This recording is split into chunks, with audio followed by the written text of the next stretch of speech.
Well, ladies and gentlemen, we thought we'd touch on First Nations cash cow, and they've been milking the teat for quite a while. The Indian Act was formed in 1876. Canada was already a country, and that's where the issues of the topics we're going to try to discuss come from, and Indian status versus First Nations membership status. So I guess we can start by asking, what do you feel is proper for your tax dollar? And should we be paying out more money to the status card members? And we see that before the courts all the time, that they keep demanding more and more under these so-called treaty rights that were signed when Canada was first formed. And the times and issues have changed since then, and they go back to renegotiate the terms every so often. And in my understanding of law, when you go to renegotiate terms, the whole contract is null and void, and all terms have to be renegotiated. So my statement is, if they're going to negotiate any one point of the contract of the treaty, then maybe the treaty should be totally renegotiated in modern time. And in modern times, there is no First Nation. It's Canada. So Cal, on that point, what do you see as the legal rights or status of these contracts when they want to renegotiate terms? Things change all the time. 100 years ago, people had no idea what it was going to be like today and what the realities are. But what they did know is that the Indigenous people could no longer continue to live in the manner in which they were living in the past. The foundation of their societies, in the prairies, for example, buffalo, were gone.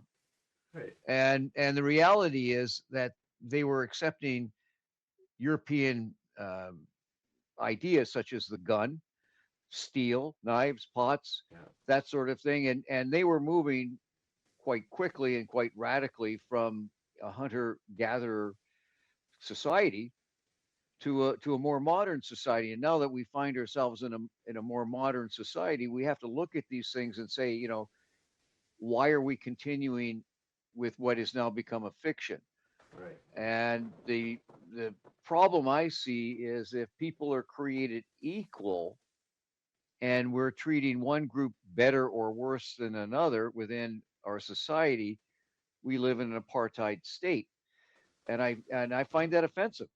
And I do too. I think that is reverse discrimination for sure. And I think you hit on some points there when you were talking about, we should all have equal rights. And the idea that these reservations in the Indian Act were set up was to protect the individuals from themselves, in essence, because Hollywood image of the native issues is that all the tribes were kumbaya and friendly and worked together, and that's why the name First Nations came about, is that they were a nation working together. Well, that's not the truth.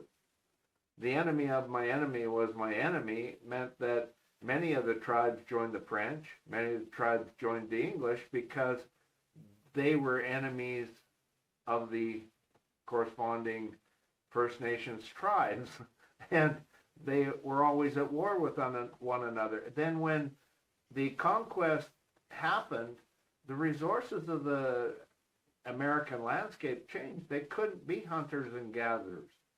And the only means of getting enough food to survive would be to be agricultural-based societies.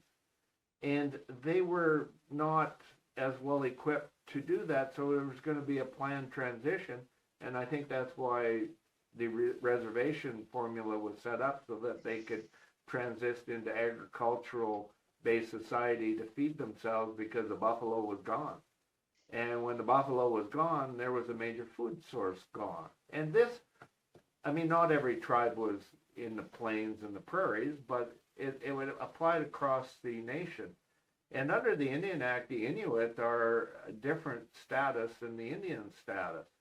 And that's because they conquested the northern part of Canada and Alaska 500 years before the Vikings landed here, and they traded with the Vikings across Russia and across Greenland before the European invasion occurred.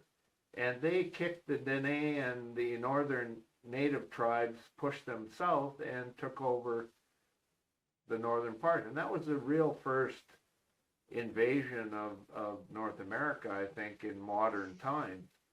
So they got a different status. I think that's all garbage.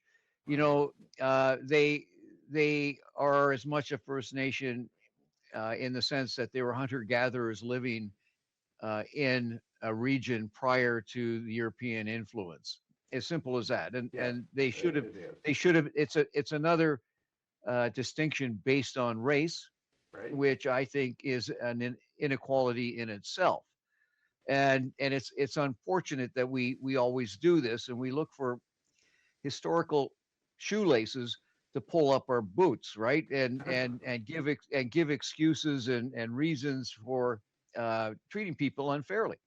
Yeah, And like it, and realistically, when you look at the situation, even though it appears on paper that the First Nations seem to have more rights than the average Canadian, when you look at the lifestyles on a large majority of the reserves, their lifestyle still isn't equal to Canadians. But well, they have it, water issues. They can't even get fresh water. They have issues of certain classes of people on the reserve having the lifestyle of the rich and famous, and the rest living in poverty. They have education issues, health service issues, access issues.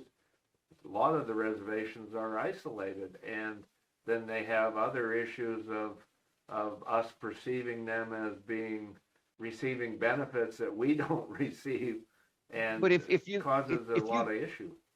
if you decide to live in the bush Yeah, or live in a small community, you can't expect to have the facilities of a large city, like that's true. specialized medical treatment, recreational opportunities on a par with some of these other areas. So when you choose to live in a particular place, even though you view it as your homeland, how can you expect the rest of the country to ensure that what you have is equivalent or better than what everybody else has? Like if you don't like, for example, living in Newfoundland, decide to move to Alberta for a better job, that's a choice that you make. But you Right. can't be living in Newfoundland with your feet up on the couch, watching TV all day and expect to be, living at the same level as, say, a rig worker in Alberta. So it's a difficult decision, and they throw a lot of money at First Nations. In the recent past, it was more money spent on First Nations than were spent on the military as part of the Yeah. federal budget. And a good paper to read on this is Aboriginal Policy by Tom Flanagan, who's a university professor at the University of Calgary. Now, having said that, it's put out by the Fraser Institute, which is kind of a Conservative. conservative think tank. But statistics are what they are. How you interpret them may depend on your politics. But what the points are, and his paper is titled "An Avalanche of Money," and he's talking about how in recent years, up to $64 billion has gone to less than 2 million people That's a per lot of year. money out of yours and my pocket because the First Nations pay no federal taxes. Another interesting perspective, and one that most people I didn't think about, was that in the last half dozen years or dozen years, there's been over 200 new I was going to say treaties, but reserves. Yeah, So there's approximately 46 43 new reserves a year being created. yeah. And that brings up And another issue that I wanted to say. These lands that they're being put into these reserves are taken out of the rural community tax base because now the rural counties cannot tax it, and that money goes towards building roads, putting in power lines, putting in infrastructure, fresh water facilities, all this stuff. That money is taken out of the local taxation system and adds an extra burden to taxpayers to cover that lack of generation of taxes for that property. In Alberta, I believe, just let me look up this article, the Sunni Nation, excuse me if I don't pronounce it right, is eyeing nearly 1,000 hectares of land for planned development. So what they did is they bought a bunch of land and are looking at, there's the article, they're looking at transferring the land they bought from a developer, and they're adding more than 300 hectares of land directly north of its border to the reserve, with plans to convert the area into a residential development.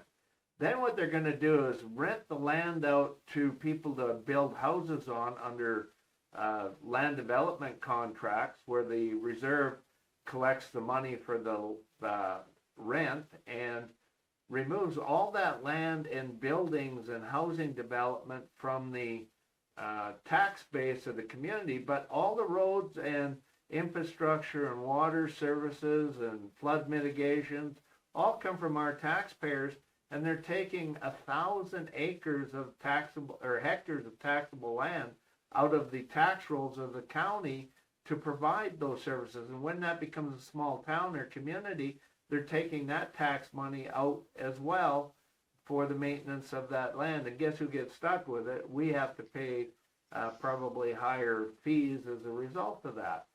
And I think that is pushing the envelope of the acquisition concept of reservations to the ultimate degree, where it's actually taking away from, like, the tax base of Bragg Creek is going to be hindered because of it.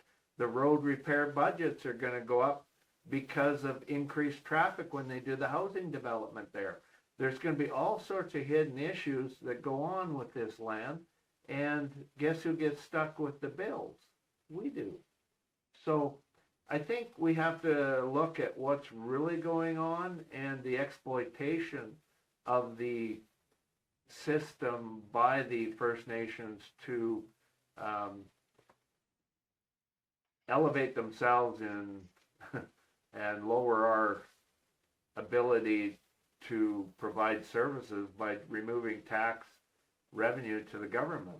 So it's a balancing act that is failing us, and it's making us third world citizens in our own country, per se, or inequality that makes you feel like you are. Our taxes go up, and somebody else gets free education, free health care, free nothing, doesn't have to pay any taxes. So it makes me feel like I'm being abused, and I think rightly so, because Canada is about equality, and we have to set the standard that everybody is equal here, and we're not. Well, if you look at the different settlements, reserves across the country, they probably are significantly different from each other, from province to province, as well as area to area. For example, Southern Ontario has numerous reserves, a lot of which have integrated themselves into urban areas and function uh, quite quite well with the local economies. Some of the ones up north, of course, now have become victims of forest fires, and that creates a problem in how do you evacuate these people from these distant places and that sort of thing. And throwing money at the situation doesn't necessarily solve anything. But everybody in Canada, and in fact the world for that matter, deserves good drinking water, good sanitation, and it should be expected that that is provided to these remote communities. That's normal. But at what point do people who live in these remote communities have to say, okay, I really don't want to be chewed up by black flies anymore, and I'm tired of having to take a float plane to get out of my area, and actually move into the cities, and of course they're subject to taxation just like everybody else, and they become part of the uh, general Canadian population. So it's a difficult question, and I think it comes down to being racist. And the other part that I think Canadians are tiring about is that the complaints never stop. Yes, the residential schools were unfortunate, but who has a better idea of what could have happened 100 years ago to make that better? Right. And then you've got the Newfoundland case, the day schools, the day scholars, the boarding homes, the band reparations. You've got the 60 scoops, the drinkable water, and the foster care, and each one of those federal government settlements is hundreds of millions of dollars, and Yeah. and up to billions, and yet we still hear the same complaint over and over and over again, and you have to say to yourself, okay, each new generation of course has its own beef and need for, I guess, compensation, but I think you start to test the limits of society if you, at some point you don't say, okay, are we finished? Yeah.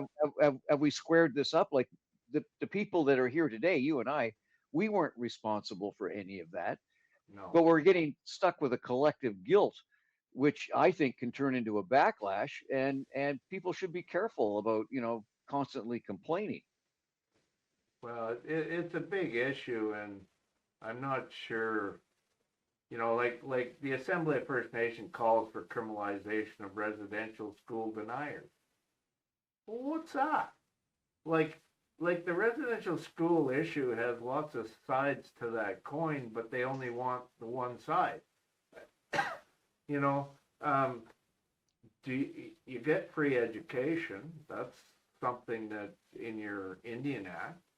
You get, um, you're not the First Nations until modern medicine were more subject to European diseases that we have immunity to. So unfortunately, like smallpox and all these other diseases were a high mortality rate for natives, and they're trying to rewrite history saying, all these deaths were intentional. No, they're not intentional. Not all of them. Maybe some of them are, but to be a residential school denial, like, no, we know that happened. But now you want to make a law that you can't even speak about it because, we can't bring up the fact that the diseases may have killed a lot of people. Yeah, and we know that through history that, you when you're looking backwards, you're looking through the clouded lens. The times now, a lot of those deaths would have been prevented with modern medicine. And it's unfortunate and it's a sad state of affairs, but for the times, it wasn't, with intent to cause harm. It was intent to assimilate the population into Canada and to be stronger in Canada. So, yeah, I find it, I think they've swung it a little too far when they're making statements like that. So the Well, issues go on. here's the thing: the Jewish groups in Canada are pushing for the criminalization of denying the Holocaust. Yes. So we now have a push for that. We have a push, obviously, for the criminalization of denying the residential schools. We don't have a push for the criminalization of supporting Palestine.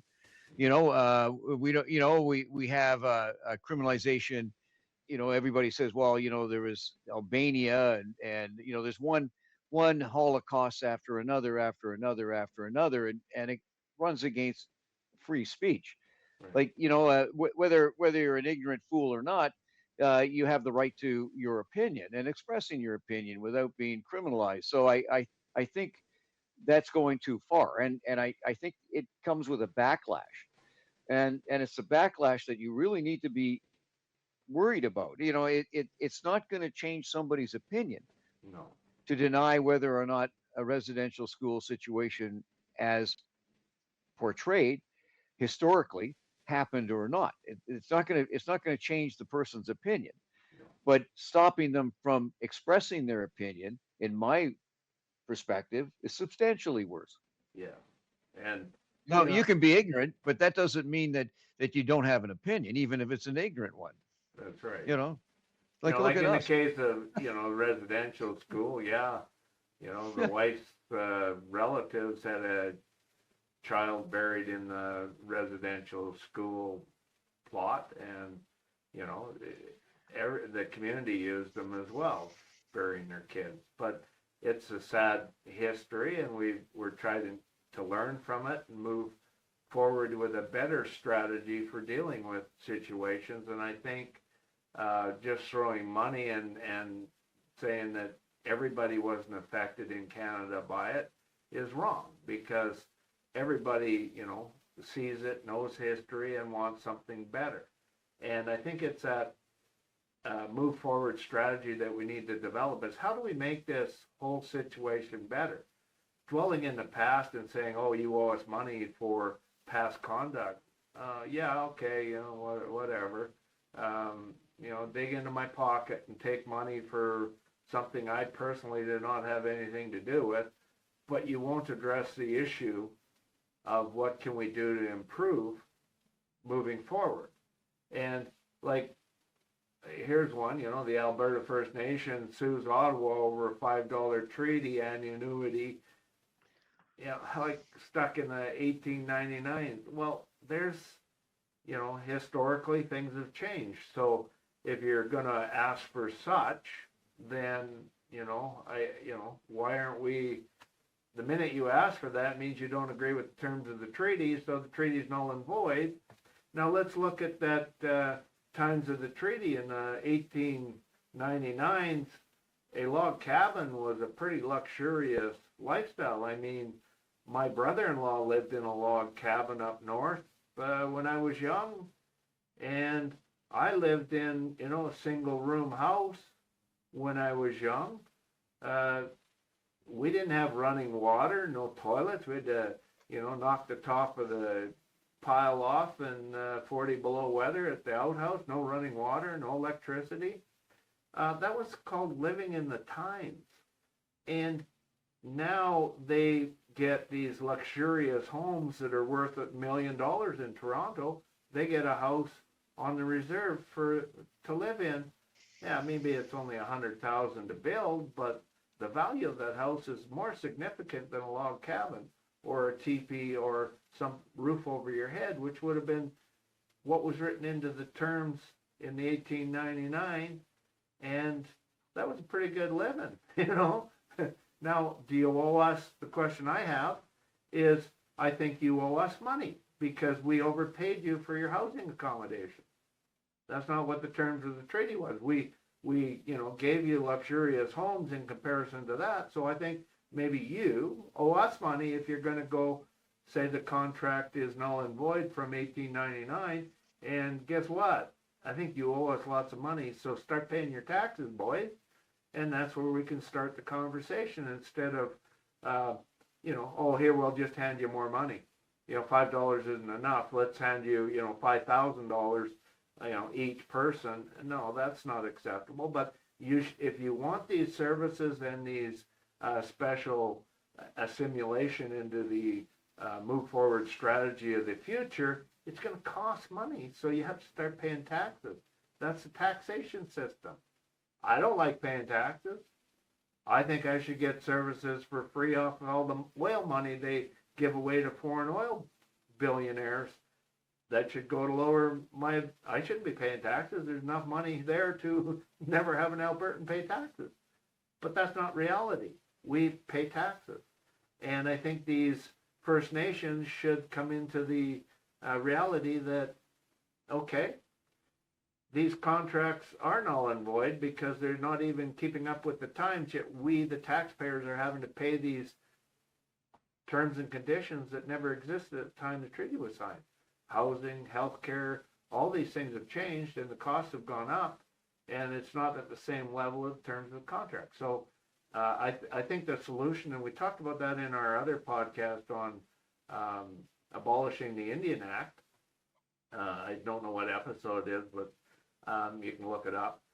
And I think the Indian Act should be abolished, and these reservations, or as I called them before, penal colonies, should be abolished in the terms that they now should be given the same status as a municipality or a county all across Canada. And then that allows you the right to assimilate more land into your reservation because your population's growing. You're going to need to expand those. And instead of grabbing tax-based lands and moving them onto the reservation so the community doesn't collect any taxes, I think it's time you started collecting taxes on lands, and we have the structure and formulations for taxation in place. Those taxations were not in place at the time of the treaty. Taxes were something out of World War I, I believe. And as a result, you are not exempt from that obligation of paying taxes because it came onto us after the treaty was signed, and it's an obligation you have to look at when you say the treaties are null and void. So now pay your taxes. And it would make a better move forward strategy for Canada to do that. And therein lies the problem. And I think this Hollywood presentation of, you know, the First Nations being united and not having conflicts within themselves is not helping the cause. And to demand that we, the taxpayer, be subservient to First Nations because a nation is a country, and I don't see your reservations as countries. And there's the first problem I have. You are not a country.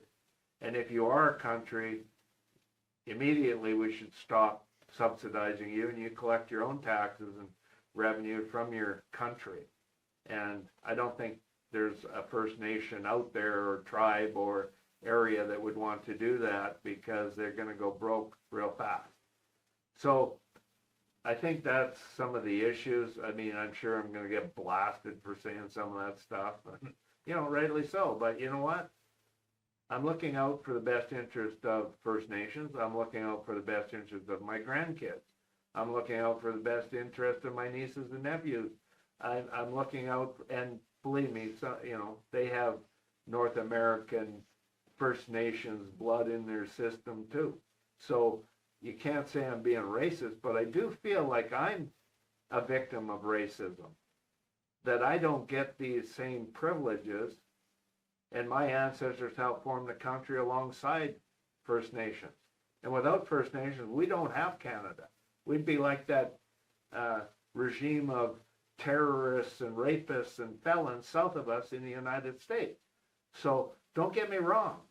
I'm just saying that, you know, we all work together to form Canada, and we all work together to form what Canada is going to be 50 years from now. And it starts with conversations, as tough as they are. We're having that conversation now to make sure that we have something solid and stronger moving forward. And I think that's what we have to look at. Well, it's obvious that First Nations are suffering disproportionately as a result of the forest fires. You know, Oh, yeah. if you live in a forest, the chances are if there's a forest fire, you're going to suffer. You know, the rest of Canada and half the U.S. is suffering from the smoke, but it's and crying like babies if you listen to Trump, you know, talking about adding tariffs onto Canada and maybe postponing the bridge opening again because we're sending smoke down to the U.S. But like how do you have to look at each and every one of these problems and say how do we resolve this? And Right. by going back and getting a $5 check per year for every Indigenous person back to the time that the treaty was signed, and saying that they never received it, or it was script, or we didn't get it, or whatever. 90% of those people going back that far are dead. So what are you gonna so what are you gonna do? You're gonna give it to the community, I guess. And what's the community gonna spend it on? I don't know. But Yeah. the monetary value just isn't worth the negative press that you're going to get, the backlash you're going to receive, and the reason why people say, oh well, we have to criminalize people that speak out against residential schools. We have to criminalize people who speak out against the day schools. We got to criminalize people who speak out about the fishing and hunting rights. We got to criticize. It doesn't work. You have to move on, like it or not. You can't live in the past. And when you look at what makes a culture historically, if you look at a plains culture versus a woodland culture versus an ocean uh, They're very culture, different. they have to be, because their environment dictated what their culture was, or they didn't survive. Right. And to pretend that uh, you can continue, I don't know of any individual uh, First Nation person that wants to go live on the prairie in a skin tent.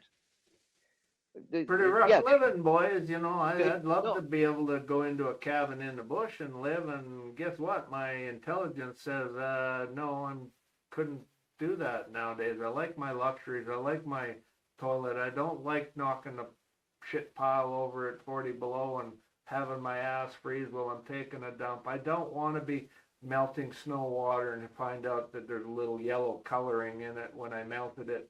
I don't want to melt my bath water and jump in the tub. Well, I've done all but that stuff when I but was if young, and guess but what? if you do but if you do want to do that, more power to you. Go and do Yeah, it. you got But but more. but these that's not happening for most Indigenous people. That's not what they want, No, and that's not what they're going to do, and that's what their culture to in the past, that's what it was. You hunted buffalo, you followed the buffalo, you migrated with them. You had dogs for transportation, or you're dragging so you're your living gear in the around. past. When you want that, and you have no idea the hardships that go along with that lifestyle. You're not that lifestyle. I went to the Stampede and I walked into a tent and I was looking at some nice weasel pelts, and they were really impressive weasel pelts. Nice coloration, nice size, and I started talking with a couple of the ladies in the tent, and I was saying those are really good pelts. Like I like them. I trapped weasels when I was a kid, and I thought they were very impressive. And I started talking with them about things like that, and I made I guess, a racial slur because it's still the Indian Act. The Indian Act, it's written in, it's Indian. And I made the mistake of saying, I trapped, and my grandfather, we picked up a kid who was on his way to the Stampede. He was 14 or 15 at the time, a year older than me anyway. And he didn't have any concept of hunting, trapping, anything. And he was seeing all our stuff and wanted to learn about it. And he was from Rocky Mountain Reserve, I think the Ochies or Sunchild Reserve. And my grandparents were old, and they took him for a week at the place, and we showed him how to track and hunt and stuff.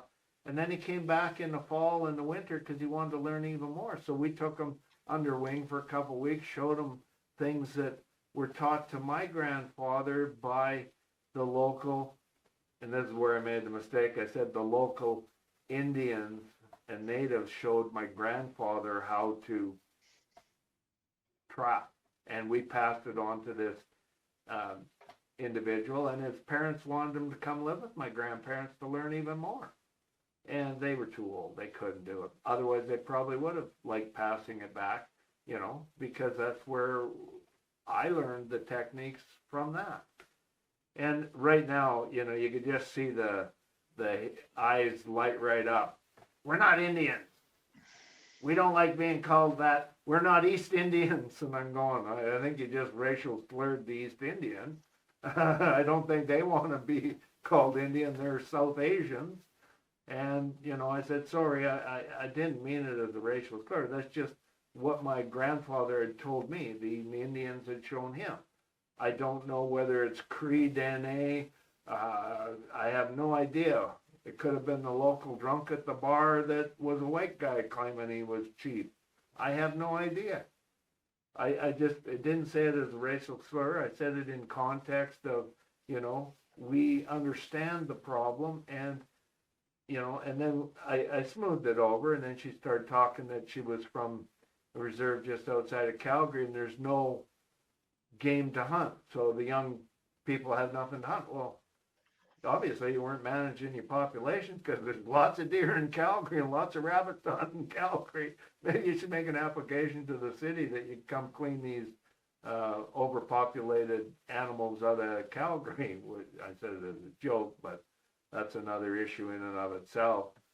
And what it was the conversation led that they cannot live the lifestyle that they used to have, and it was acknowledged that they can't live off the land, and therefore a move forward strategy has to be taking the old, which they've preserved, and rightfully so. I mean, the only part of the stampede I enjoy, and I'd pay the $20 or $30 to go see, is the Native Pavilion, and I love it. I go every year. I got pictures every year that I go to Stampede. That's the only spot I go to, guaranteed 100%, and I love it. And it's cultural preservation, and it's something that's very important. But that's not how we assimilate into moving forward. And I would like to see everybody treated equal. I'm tired of being treated disequally. I'm a descendant of the United Empire Loyalists. They were granted by King George III the right to live off the land, and they were supposed to be paid war reparations from the U.S., which never happened. The U.S. has a history of never honoring any contract. They didn't honor the contract of Versailles and Paris with King George III, where the Loyalists were to be paid for their businesses and their lands. My relatives were never paid for their businesses and lands. They had commercial shipping and a farm in the U.S. They were never compensated. And in the War of 1812, at the Battle of Malcolm Mills, they were lined up to be executed by the militia of the U.S., and they gave the Mason distress signal and were saved from execution and banned from coming to southern Ontario for 3 years until the war ended. And thank God that they were Masons, because the Masons are the Scottish Masons in North America, and they do a lot of good still. And it's something that you have to ask a Mason to become a Mason. The other issue that arises is we need that equality back. We had our rights to hunt and live off the land taken away from us because of wildlife management issues. There's not enough wildlife to feed everybody. So we need to look at proper wildlife management.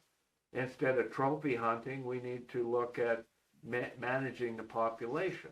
So these are issues that we talked about at, inside the TP, and I think they too seen the light. I mean, they're the same age group as me. They've seen the light that we do maybe have to look at their status within Canada more appropriately, and I think, the Indian Act needs to be abolished. I mean, here's a copy of some of the issues on the Indian Act,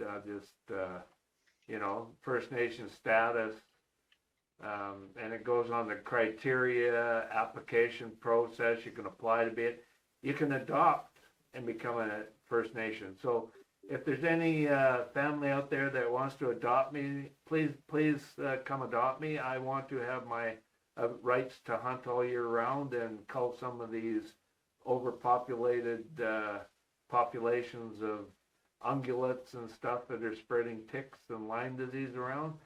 And, there is a distinction between status and membership. You can be a member of the First Nations but not be a status of reserves, and I see that, you know, the rights and benefits, tax exemptions, like I stated, taxes were relatively new. They came after the treaties, and we weren't exempt from them, so why should First Nations?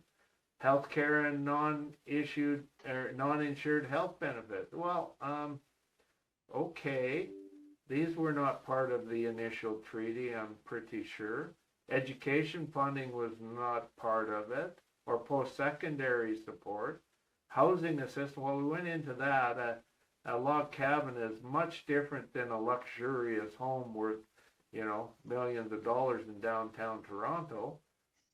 Participation in band governance, well, okay, you know, that's something of consideration. So there's a lot of things that this Indian status needs to be dealt with, and I think the appropriate time is now to say, look, you're no different than a municipality, you're no different than a county, and instead of, you know, making us feel like we're a subclass and substandard individuals and we have to pay to have somebody up on a pedestal and get free education, free health care, and I think that apartheid needs to stop, and Canada does have apartheid issues, and I think we can resolve it with a little common sense and clarity on what the real move forward strategy should be for the future.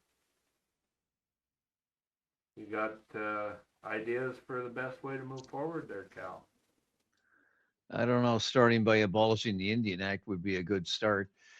Yeah. And then, you know, at some point you got to come to a consensus with, you know, 500 different settlements, which is going to be impossible. So you know, realistically, nothing's going to change. Well, I think if you use the courts to abolish the contracts, then when the contracts fall apart, everything changes, because now you're just the same as any other municipality or county. And that falls in line with the policies of the government. So by nature, they become their own self-regulating entity with the similar powers to annex lands next to you and expand to deal with the rising issue of overpopulation. And hey, you know, who would want to own your own house in a nice rural area where you actually own the land and the house? And yeah, you gotta, you know, get a job, pay the taxes, you know, make sure you got fresh water. You get the exact same things we do. So I think it is important that inclusion and equality are the move forward strategies, and the abolishment of the Indian Act is an absolute necessity. And there's no need to negotiate terms, because once they are a municipal power, they have rights that they don't have under the Indian Act. And that allows them for growth, allows them to have more control over their chiefs and council. And there's a lot of benefits to that. And then I don't feel like I'm third status in Canada and always stuck with the bill. Anybody want to adopt me, please? Please, I want to be able to hunt all year round. Thank you. Come adopt me. You can't even do it through marriage. You got to be adopted. So please adopt me. I'm not too old to be adopted. I can be very beneficial. So on that note, any other topic that, before I get off on another tangent and rant? I think you've killed this one. Well, at least I didn't scalp it, so we're good. There you go. And, Okay. well, Enjoy the rest of your day. yeah. So hopefully, folks, let us know what your opinions are. Do you think we should move forward with a strong strategy of equality and inclusiveness and abolish the apartheid that's on in Canada? Or do we start paying more in taxes and giving away land and letting land be removed from the tax base and subsidizing existence of the elites in Canada? Well, you know, I'm just being facetious here. I do agree that there are some need for, you know, looking after those that can't look after themselves, but when you class yourself as a country or a First Nation, and you can't look after yourself, you're not a country. So, welcome to the new world order. Taxes, just like everybody else pays.